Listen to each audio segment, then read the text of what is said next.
This is The Recap, a weekly reflection on the sermons of Fellowship Baptist Church in Mainville, Ohio, seeking to help you make Jesus essential in every aspect of your life. I'm your host, Ryan Land, and I'm here with the preacher of this week's sermon, Brent Wilson. Brent, Merry Christmas. Happy New Year. It felt close enough that I could say Merry Christmas okay. to you.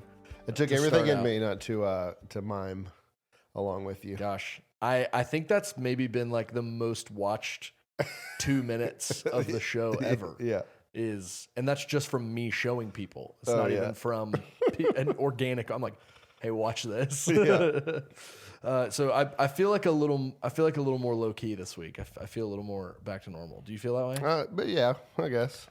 Are you feeling your Christmas spirit rise as we get closer to Christmas Day? Well, yeah, yes and no. It's rising with a looming, not dread. That's the wrong word. A looming weight of another baby coming. Oh, new baby. That's right. I kind of those things are like not connected in my mind, and so usually I'm like, oh yeah, Christmas also means a new baby for Brent. Yeah. So, okay, yeah, I see how that can complicate your relationship with Christmas Day. Okay, so I have a user submitted, a longtime listener submitted icebreaker question. Really? But I want to tell you 2 jokes first. Okay. This is just for me because I like to tell jokes. Yeah. What is a chicken's favorite worship song? What is a chicken's favorite Christmas carol? I don't know. Gloria in Excelsis Deo. Okay. What is an accountant's favorite Christmas carol? I don't know. Gloria in Excel sheets Deo. Oh my, it's the same answer.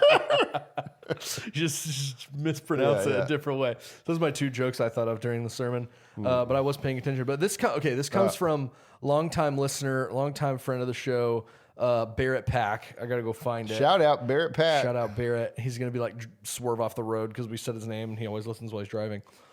But he texted me this yesterday. He said, "Would you rather fight a horse-sized duck or a multitude of duck-sized horses?" Oh. So would you rather fight a horse-sized duck or a multitude of duck-sized horses? You're putting a lot of thought into this. I think the singular duck-sized horse, because if there's a bunch, like I've done this with geese, right? So I've been like walking through a park and like there's a bunch of geese and I like run through them, scare them all off.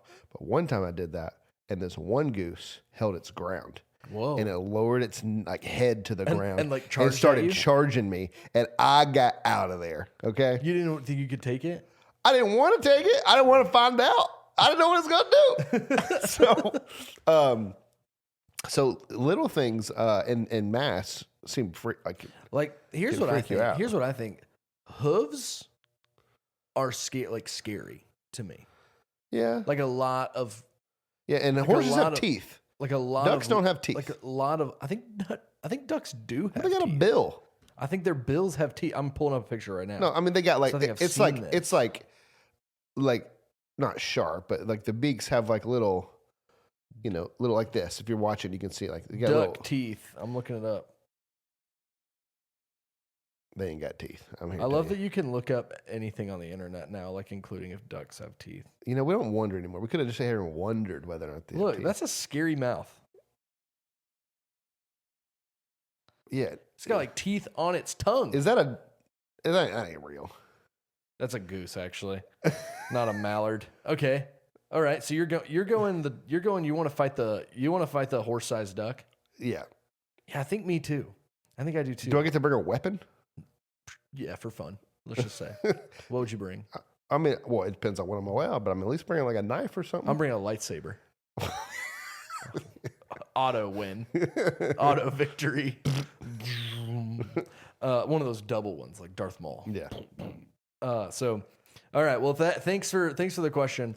Hey, other listeners, give us some icebreaker questions. Someone once asked me how many kindergartners do you think you could take in a fight one time, and we argued about it for a long time. I think I could take quite a bit. We're not. I'm not putting that on the internet. I'm not putting my answer to that on the internet. But if you got some icebreaker questions, submit them, and we'll talk about what sized animals we would fight if they were different sized and how many of them.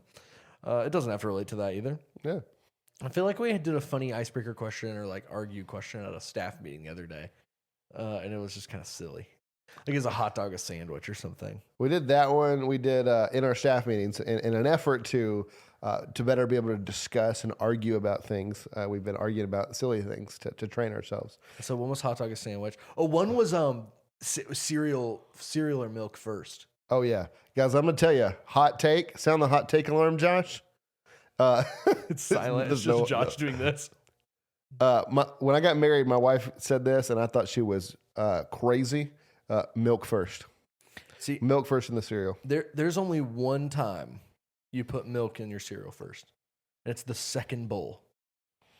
So you've already eaten all the cereal out, and then you just put more because the milk's in there. Yeah, then you begin to do it right. You're like, oh yeah, this is the way to go. No. I'm telling you, go try it. It's just out of necessity. Go try it, folks. All right. Well, let's shift our attention to the Bible, horses and horse ducks and cereal to Luke 2. Jesus was born this week in our sermon series. In Excelsis Deo. It was all in Excelsis Deo. We were like, it was funny to do a Christmas series and then do 2 weeks, or an Advent series, I guess. Then do 2 weeks. It's like Jesus hadn't been born yet, so that was interesting. But he born. So let me throw a curveball. Whoa. Okay, just popped in my head. What is more of a curveball than a horse-sized duck? That's all I want to know. This is not that big of a curveball, but thinking about just like Advent, the Nativity, Jesus' birth, just some fun factoids. Okay. So I was talking to someone about this the other day. This made me think about it. Jesus not born on December 25th. Yes. So if you didn't know that, we don't celebrate Christmas on December 25th because he was actually born on this day. He was actually probably born in the spring, most likely. March, April, somewhere around there. And there like some prophecy or something about that. That's like why we think that. I can't remember. I've always heard that. I don't really know why. I've looked up why. I don't remember why off the top of my head, but most scholars agree that it's sometime in the spring. Also, the wise men, not there. Yeah, he was 2. Yeah, or at least a year later. Yeah. Herod kills all the babies 2 and under because it's been a while. Mm-hmm.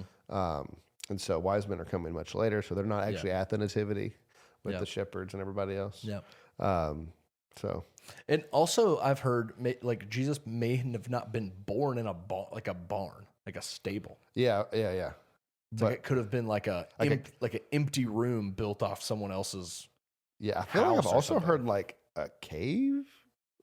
I think there's a movie like that. Is that where? Okay, maybe. There's a movie that came out, I think when I was like in high school, called Nativity. And it was like the gritty, realistic telling of Christmas. No, I don't mean to put you on the spot, but have you seen this new movie that's just come out on Netflix called Mary? I haven't seen it. I haven't watched it. I just saw it on Netflix, and I know Anthony Hopkins is in it. Yeah, it looked a little Catholic, like in the way they portrayed Mary on the cover. Interesting. But I don't know. I bet Catholics don't like it because I mean, for any good movie, like there's got to be some like conflict or turmoil, and so anytime you put any conflict around Mary, it's like Catholics are like, I'm out of here. Oh yeah, I don't like this. So I don't know if it's good or not, but I might watch it. We'll see. I don't know. I have not watched it, so maybe I will. Maybe I'll report back next. But you hadn't week. heard anything about it because you're like my movie guy. Like you've heard about every movie. Yeah, I've seen it on Netflix. Yeah. I have not heard anything about it. It's not making waves, as they say. But probably not in theaters, just Netflix. So it's probably Netflix original. Okay, I gotta ask you a question. Okay, I've been thinking about this since Sunday. Oh gosh, you said there were probably 100 million angels that appear to the shepherds in Luke 2. Where does that number come from? And how can that be so? Okay, so Okay, like I'm just gonna say, like your television doesn't even have 100 million pixels on it, Right. And so it's like you're telling me there's more angels in the sky appearing to these shepherds than there are pixels on my. How could their brains even comprehend what was going on? well, that's a great point about can your brains comprehend it? Because when it would just look like light. yeah, It would so, just look. so I'm reading, I'm studying the text. And it's like, okay, how many is a multitude? Well, then you go into a rabbit It's hole. multitudinous. You go into this rabbit hole of every time in the scriptures that there's several words that could get translated multitude or something similar. And so all these different references of when a bunch of angels show up, right? You got Elijah when they're all around the house with Elisha. You've got Daniel and a couple of different his visions. You got Revelation 5, several other times Revelation. You've got a lot of times. The angelic hosts of angel armies, all these times. The one at Daniel. You got the 9 ranks or whatever. Yeah. You know about that? Kind of. It's like a Catholic thing, I think. You've got in Daniel, it says 10,000 times 10,000 angels. That's really where the 100 million situation comes from. How did you do 10,000 times 10,000 so fast? I did it on a calculator. Wow. That's okay. I figured you just add the zeros. Yeah, I didn't. Listen. That's something Nathan knows how to do. Like he's always good at. Oh, you just do this with a decimal. And I'm like, no. I don't know what you just said. What's 10 times 10? 100. It's because you just put 2 zeros. There's 2 zeros. Yeah. Listen, you people that like to make math sound so easy, get out of here. You're telling me that you're using a calc to do 10,000 times 10,000? Oh yeah, I'm using a calc, and if you didn't know, that's what's the That's calculus, short for calculator. I'm using slang. That's a reference to a YouTube video.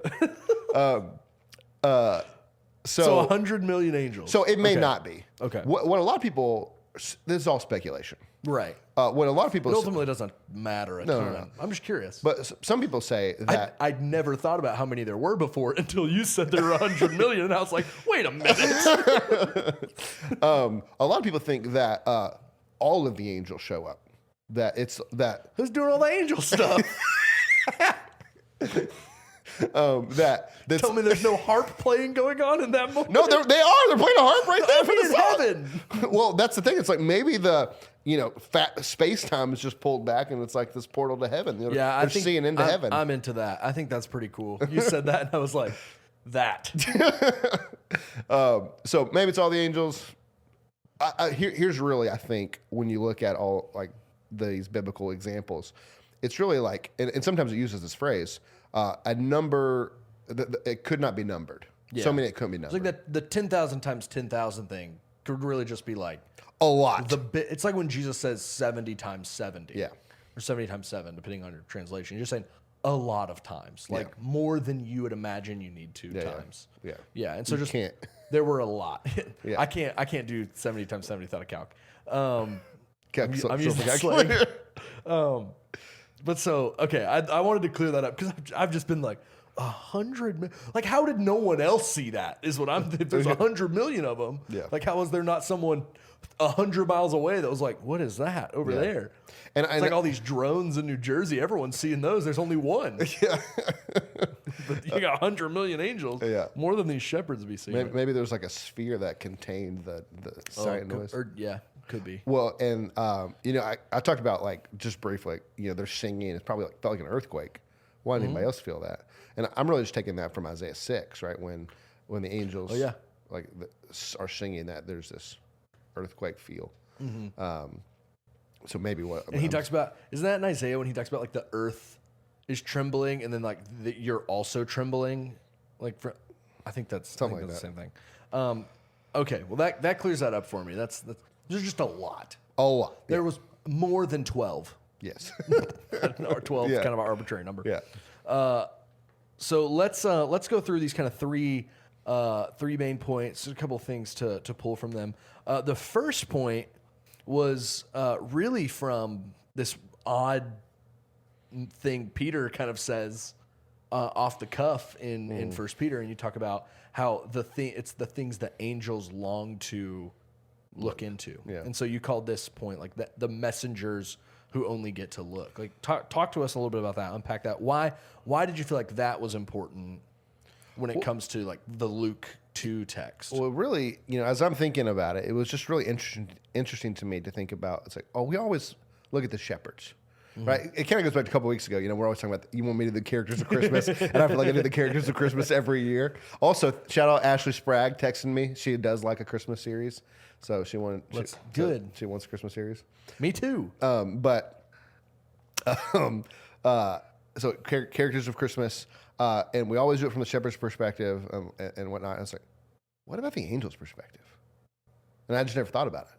So you got these angels show up to sing the song, and it's like, what's their perspective on this situation? So that made me go to the First Peter verse.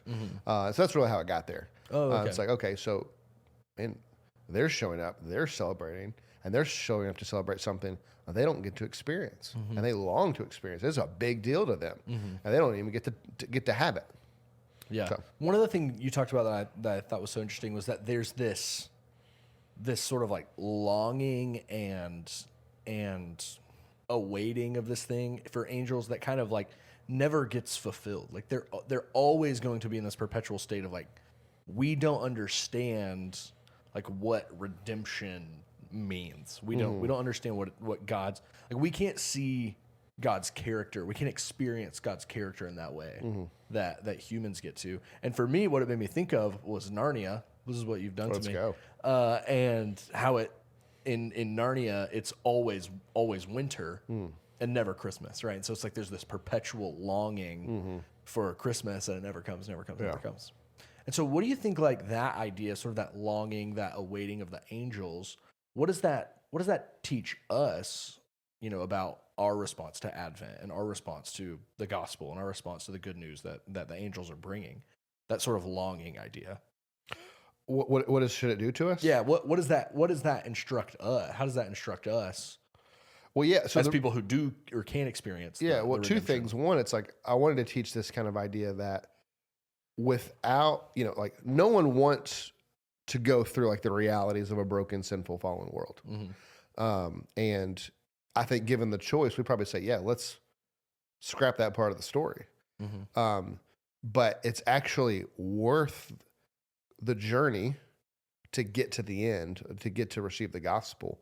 And so it's like we would have never understood or appreciated or grasped or knew intimately, whatever, how you want to talk about that, the gospel, the love of God, redemption, without the journey of sin and all the brokenness we've had to go through. And so it's like, it's the journey that we're walking through has a greater fulfillment and purpose at the end of the road. So one, see that. The angels don't have that journey. They've always been holy. Well, I think the other thing is like you can see that personally, right? Like your own personal suffering and your own sins, and your own mistakes and whatever you want to say, right? Like that has eternal like answer, has eternal purpose, So, but I also think, and this is I think helpful to help people think theologically, from a cosmological perspective, that God didn't plan like all of creation, and then Adam and Eve sinned, and he was like, oh crap, like now I got to figure something out. Right. But that the sin was the plan for God to show his character in this specific way. And so to see the angels, that they're like, we don't get to experience that. But God has not just accidentally and now has to like clean up the mess, right? But is intentionally planning on showing humanity, his love. We in theological circles will talk about the order of decrees of God, and so the order by which He determined He was going to do things. So in God's mind, before the creation of the world, when He's just planning, it's like He planned for there to be a creation. He planned for there to be a fall. He planned for there to be redemption and new creation, and everything in between. And so it's like before He ever even speaks, the earth into existence, the plan was for it to fall. So one of the things we're talking about appreciating it. One of the things I think about is a few months ago I had my brakes were, my rotors were warped, and so every time I hit my brakes, I'd feel this in my car. And it was driving me crazy. I sat in the back of your car before. I experienced it. And so when I got new brakes and it went away, now every time I hit my brakes, I appreciate. I'm actually cognizant of normally stopping. Yeah. And so, but had I never had the bad breaks, I would have taken my breaks for granted. Yeah. And so, in the same way, had we never gone through the tragedy of sin, we wouldn't be able to appreciate or understand redemption. You can't be redeemed if you're already perfect. And so, this is the only way we can know these things. And so, the angels never getting to experience that long. Like, what is this like? How I want to know it. I want to feel it. Like, and they don't get to. Yeah. And it's just like a testament to like we think of these spirit, like angels, we got all these like cultural kind of depiction of angels. But it's like, even they who are in heaven with the Lord are longing to experience God in a new way. And so it's like, how are we get to experience, and I think we are often not looking for ways to how can I experience God a new way? How can I see God's love afresh? How can I see his redemption? And so to challenge ourselves, it's like, hey, the angels who are nearest to God are looking for new ways, are trying to peer into the ways that God has loved the world.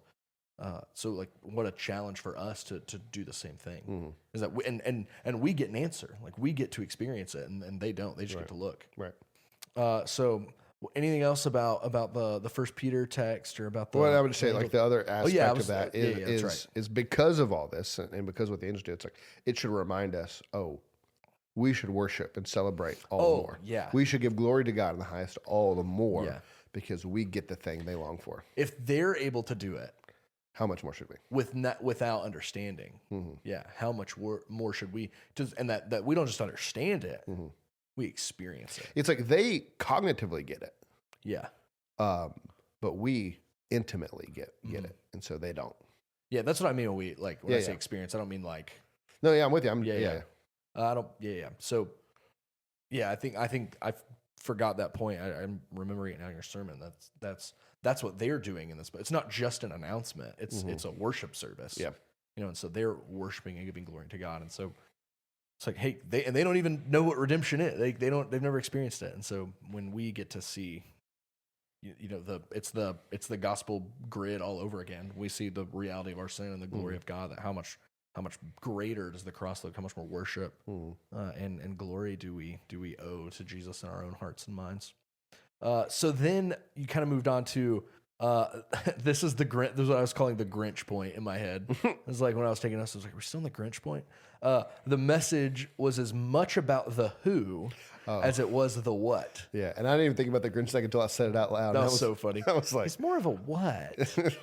So good. But I also think about the band. Anytime you say the who, I think about the band. Oh, not me. Oh, really? Pinball Wizard? Nope. All right. I'm not cultured enough. So talk about, I actually want to start with, this is about the kind of, not contrasting, but there's two parts of the message that the angels are bringing. There's the who and there's the what. I want to start with the what.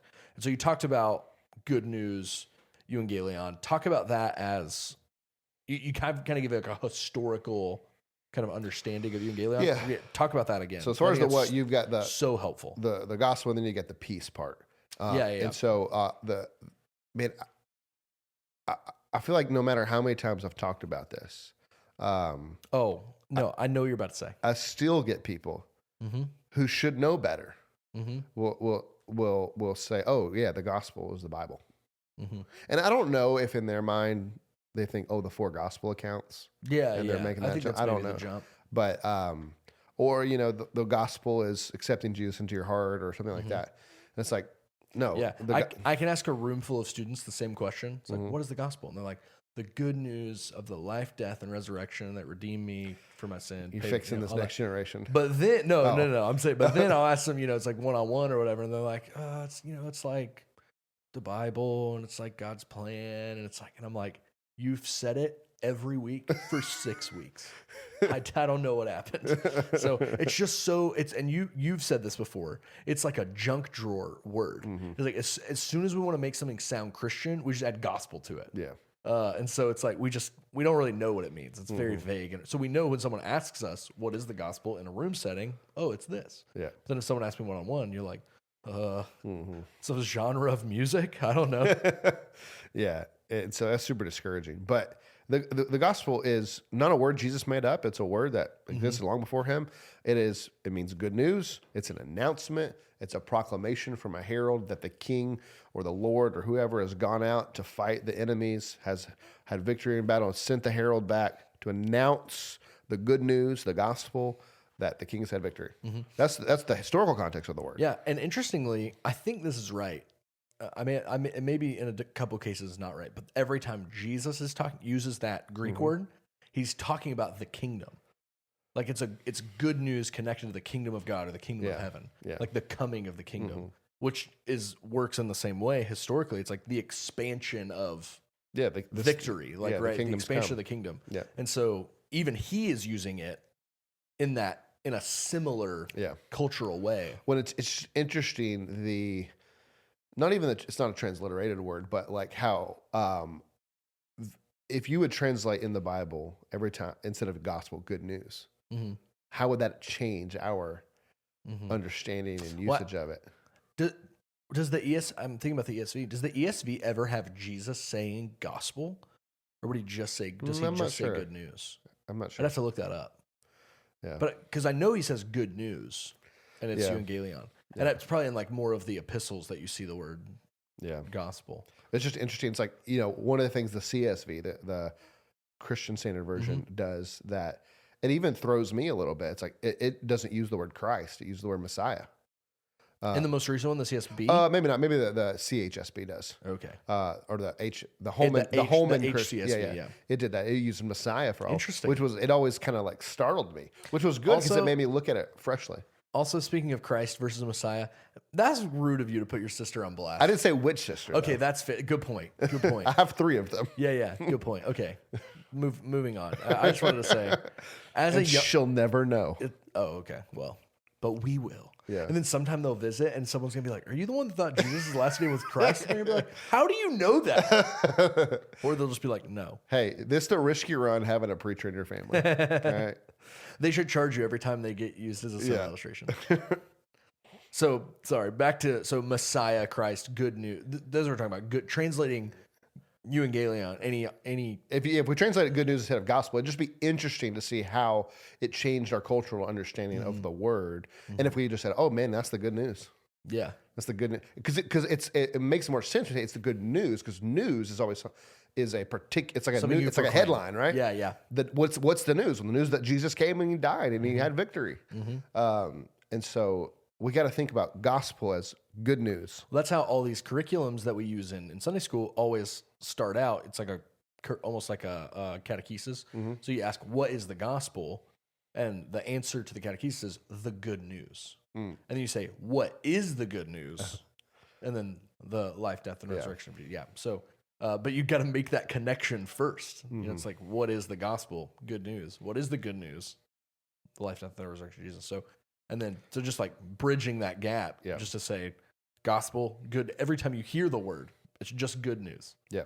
Of Jesus' life, death, burial, resurrection. Ascension.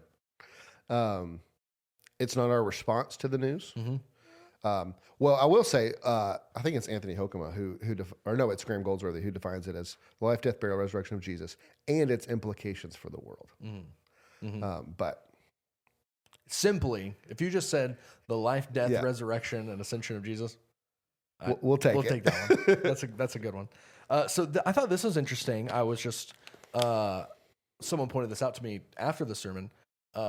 Euangelion, the very middle of the word, is the word angel.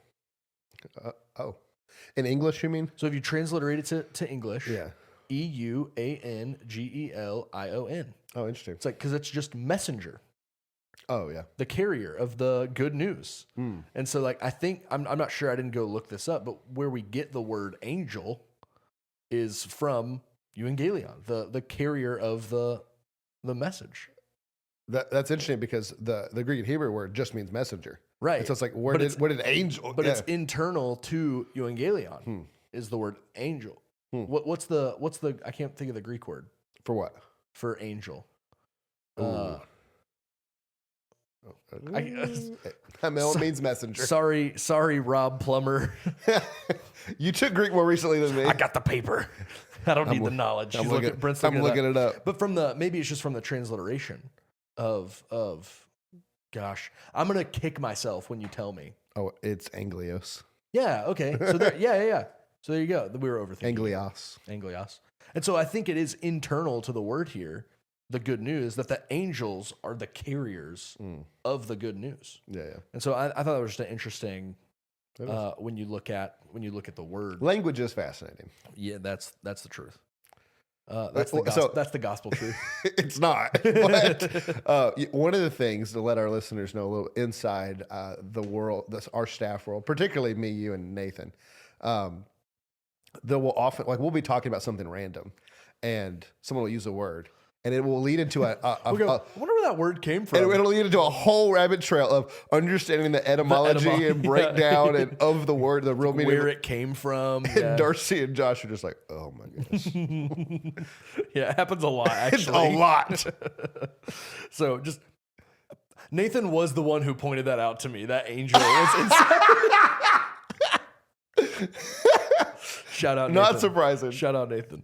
So then you talk about the bunch of nerds.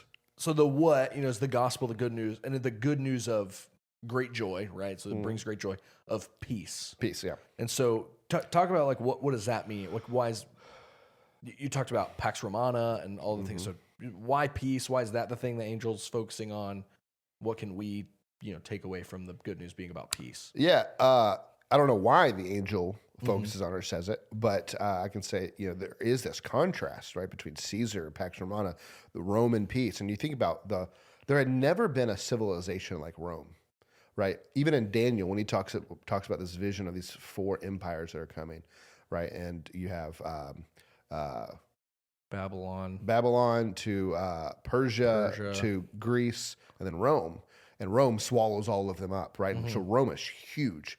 And Rome has this, someone asked me recently, why did Jesus come at this particular time? The fullness of time had come. In history. But like, why now? And I don't know. That's just the Bible. Fullness of time had come. But one reason that people have posited is the Roman roads. That now Romans 2, Romans 8. Yeah. I'm just kidding. But the world has gotten smaller because Rome controls so much territory. And so, food's easier to get, things are easier to move around, just like people are easier to get to. Yeah. The world's gotten smaller. And so Jesus should have come in 2019. He could have just tweeted it. It's true. Peace on earth, bro. No cap. That means not lying. A part of me just died. No cap.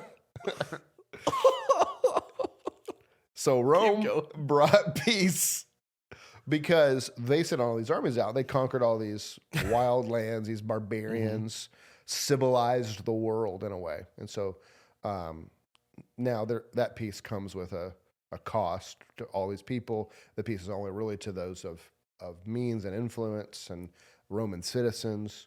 To travel as a Roman citizen, you travel with a sense of security, right? Like you don't kill a Roman citizen. Yeah, Paul talks about that. Yeah. And so there's a peace that comes. But the peace Jesus brings, one, only cost him. Yeah. And it's literally to everyone who will take advantage of it, everyone who wants it. And it's a peace that's broader.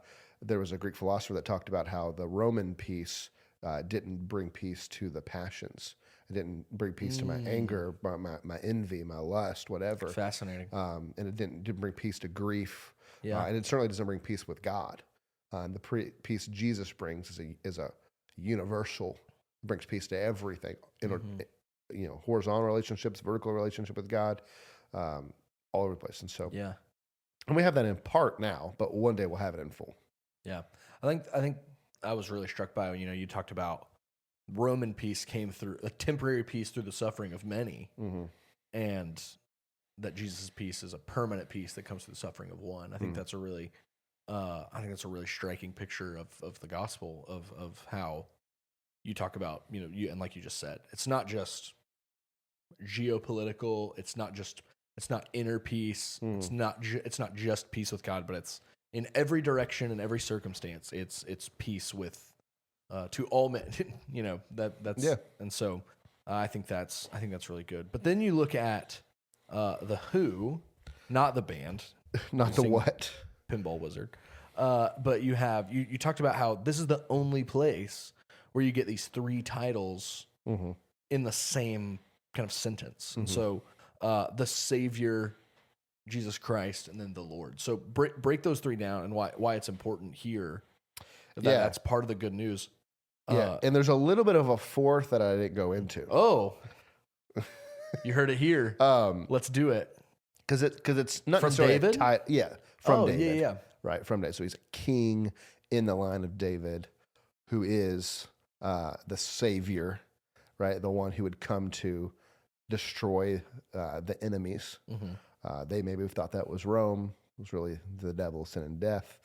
Rome was far smaller of an enemy than they thought, I guess. So he's the Savior to save us from our sins. He tells Mary. Zechariah says that. He's the Christ. He's the Messiah, the Anointed One, the Christos.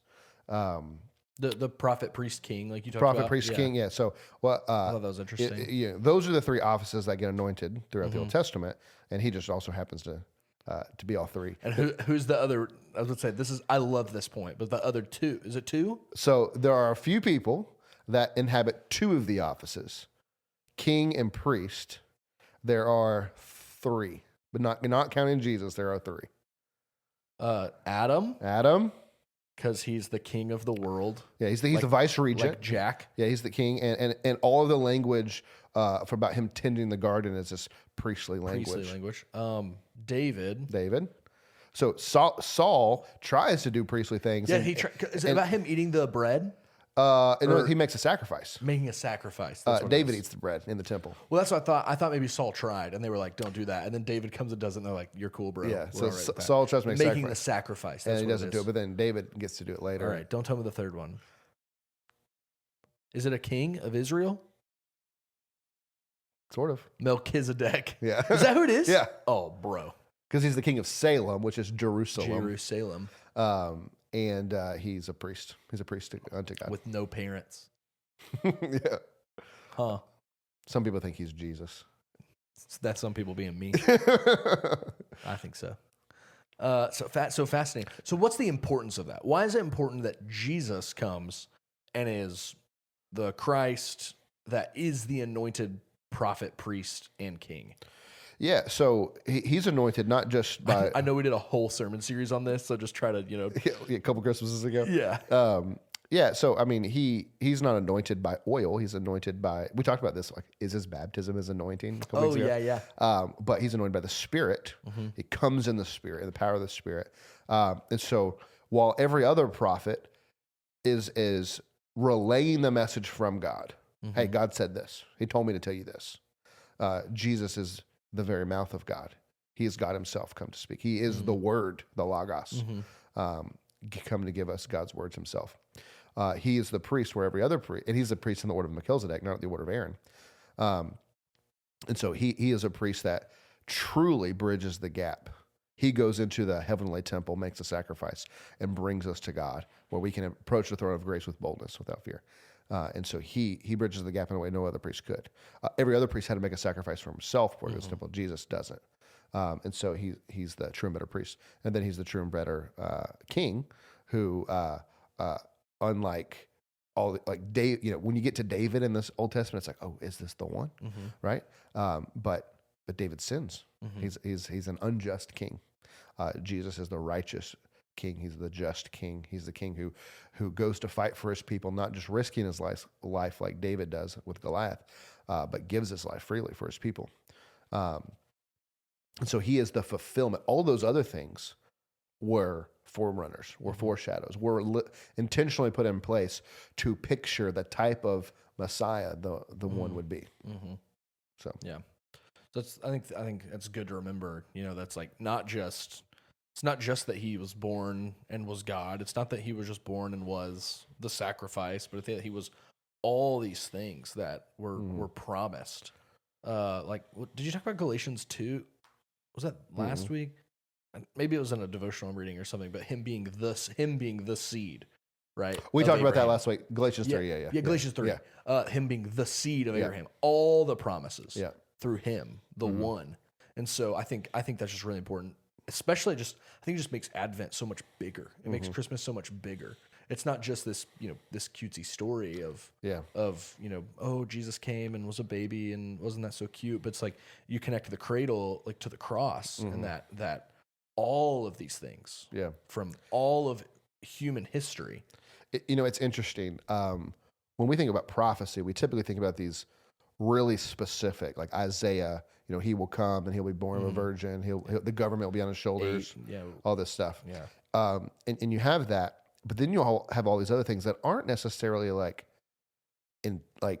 what we think of as prophecy, like Jesus being the trumpeter, or David who goes to like he's a type. Yeah. Right. Yeah. Like all the typology, all of the stuff in the temple, Moses, and all of the offices, all the stuff's pointing to him. We don't typically think about that stuff as prophecy, but yet still it is pointing to him.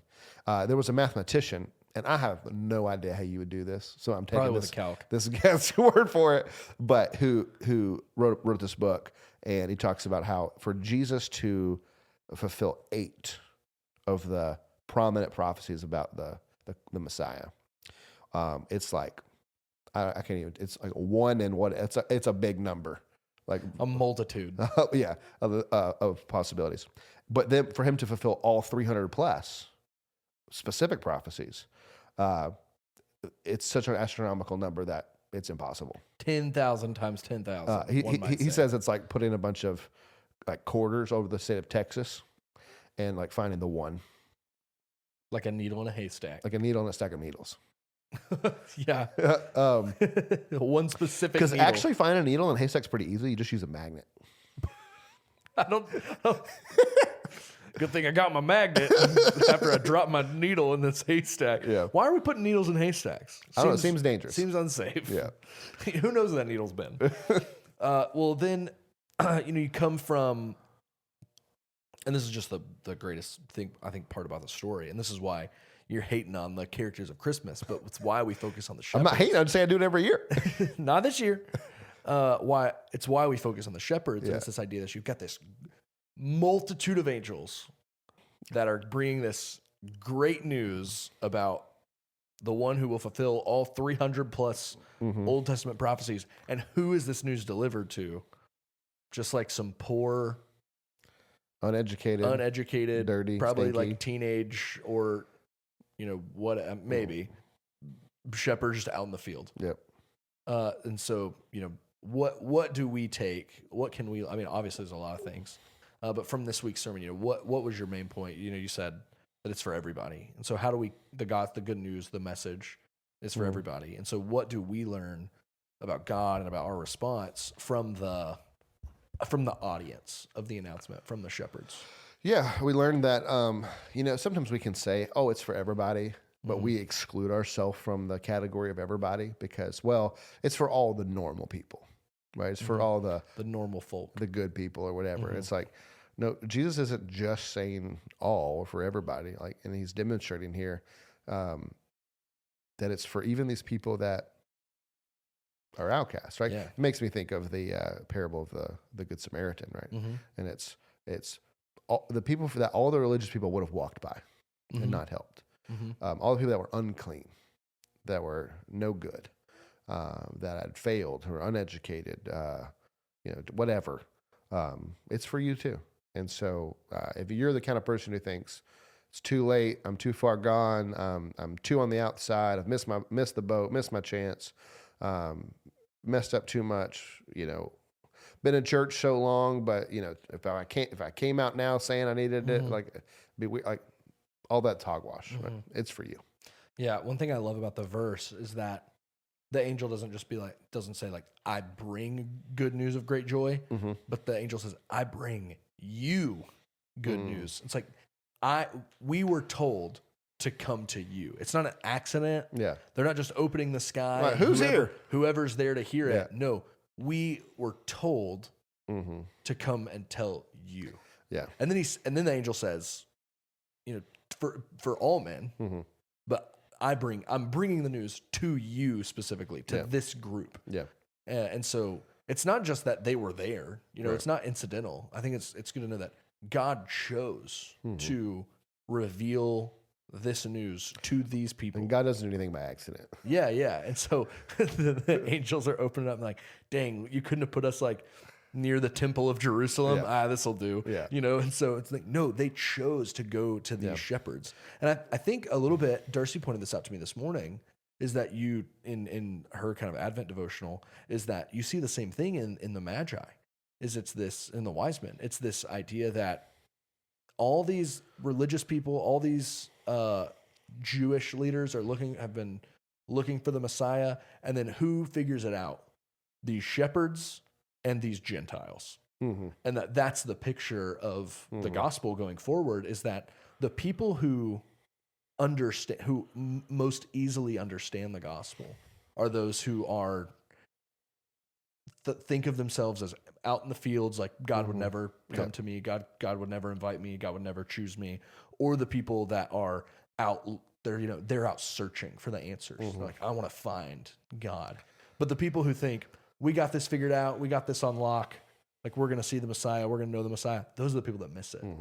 And so I do think there's a good, contrast, and it's good foreshadowing. Yeah, here of the whole church movement that's to come. Is these outcasts and these searchers, these Gentile God-fearers that are going to come to know.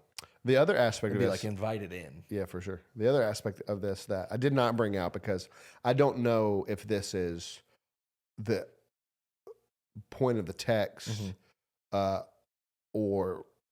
not. The interesting thing is that it comes to shepherds, to whom Jesus would be the great shepherd, the good shepherd. Oh, for sure. Right. And so, don't know if that's the point there, but it is interesting that once you know the end of the story, it's like, oh, the thing that he would be is the ones that get announced first. So the good shepherd who leaves the 99 for the one. And it makes me wish we had done Psalm 23 in our Psalms of Longing. Oh yeah. Talk about the great shepherd. Yeah. That's coming. And so, but everyone knows that one. So, so you ended, I want to hit these, you ended with these three kind of reminders as we go, really start approaching Christmas. And I wanted you to be able to speak to them a little more, but you said, first, to be grateful for the gospel because we get something that angels long for, to remember that true peace is only found in the person and work of Jesus, and to not think of God as out of reach, or as someone who's rejected you because of your faults, because broken people are the ones who Jesus came to save. It's like, why those three things? To me, listening in 2024, gearing up for the crazy weeks of Advent. Why were those like the three things? Like, hey, if there's three things you remember from this text, I want it to be these. Putting you on the spot. Yeah, I think. Well, obviously, it's in the text, obviously, but it's like there were 100 different things going on in the text. You could talk about the shepherd thing, when you didn't. So why these? I do think that what I'm trying to do in the Christmas season is rekindle our wonder, because I do think we've lost the magic as adults. We're trying to rekindle the magic, and we try to rekindle it in all the wrong ways.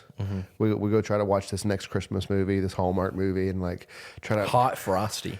Is that a movie? It's on Netflix. Oh my gosh. I see it every time I get on Netflix, and I'm like, I gotta watch this. This be so it's an dumb. oxymoron, by the way. That's kind of the joke. I think. And we're trying to rekindle it. It's like the way to rekindle the magic is to see this thing that the angels are like in awe about. To see this thing that you get to be included in, to see who this baby is. And so just trying to refocus our attention on what matters, and to meditate on those things and think about those things, to enrich the season by seeing Jesus and all his wonder. Yeah, I think that's great. I think you're right that we try to, you said recapture, recreate the magic, and that usually means buying more stuff or going to more parties Yeah. or throwing more parties or having more family. You know, it's like whatever we think like the culture, the world, or listening to the right songs or watching the right movies, or decorating the most, whatever it may be, and that was like, oh, if we could just have that, my kids will just be so happy, whatever it will be, and just to say that the only fulfillment that you're going to find internally is the fulfillment that came in the form of the baby and in the person that went to the cross. And so just, I think that's good. Just, and those three things you say is just to be grateful for it, to not feel like it's far away, but to know that it's close, and to have, in all of the craziness, to just be at peace that this is a small thing going on. Yeah. And that there's eternal peace internally, externally, horizontally, vertically, because of the season. So, I think it's super helpful. Any final words on in Excelsis Deo, Gloria in Excelsis Deo? I don't know why I said it like that. I wish I could take it back. No. Nothing else. Merry Christmas. Merry Christmas, everyone. I like how British people say Happy Christmas. I like if you start doing that in America. Here's what I say to people. Happy Christmas. If you have not seen this video, Google this video and watch it. Just Google British kid punch his beard off. If you've not watched the video, Father Christmas is not being very nice to me. Just do yourself a favor. Google. Josh, just put it on the end of this video. I'm just kidding. Don't do that. Just Google Father Christmas punches beard off and watch the video of this and little be British filled kid. with joy. Oh man, it's so funny. Well, thanks for joining us for the recap. We hope this conversation has encouraged you to keep striving to make Jesus essential in every aspect of your life. If you aren't part of our church family, we'd love to meet you on a Sunday morning. We meet each week at 10:30 a.m. For more information, you can always go to myfellowship.church. Thanks for listening. Merry Christmas. Be blessed.